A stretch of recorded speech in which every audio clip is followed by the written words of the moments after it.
today we will be learning about how to install STK for your Windows.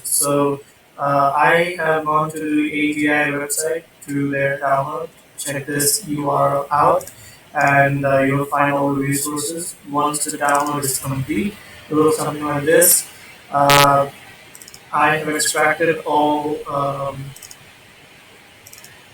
the files, and once they're extracted, your STK toolkit installer will auto launch.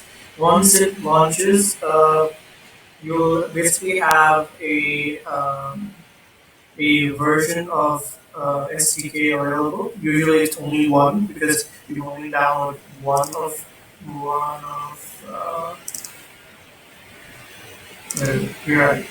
these, and currently is undergoing. Okay, so yeah, STK wizard has been installed.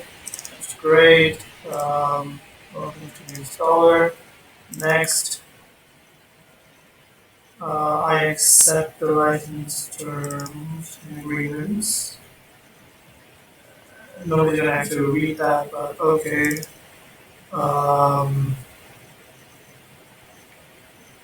Programs. Okay, yeah, you can install it in program. I don't have a problem. Press install to finish installation. Okay, there you go. What some of you actually don't know is that I already have the license for STK. I have a free license. Let me just transfer that over to this particular system, and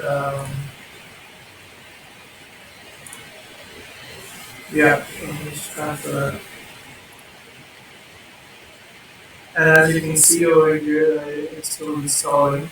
It'll probably take you some 30 minutes to install. You don't have to worry about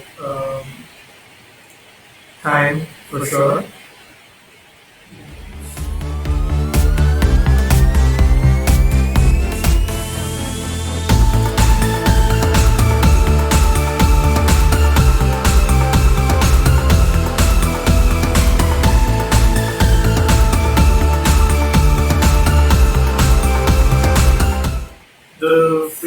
The free STK license will be valid for 7 days, and there is some criteria that they will give you a permanent license after 7 days. I'm not exactly sure what it is. I tried to find out from multiple areas, but I wasn't able to find out exactly what is the criteria. But as of right now, what I know is that I have to install the license within a week of applying and getting that license. You can go get the license at I found it. No, okay. There's support, I believe. Yeah, support licensing, and you can apply for a free educational license. Right, so here it is. Free educational PSTK license. Once you go over here, you can let it come up. Right, you can enter your ID and create an account, of course, and then you can download your license. You can see over here, download your free STK license by entering your host ID. Yeah, free permanent STK license by entering your host ID. So your host ID is going to be visible over here.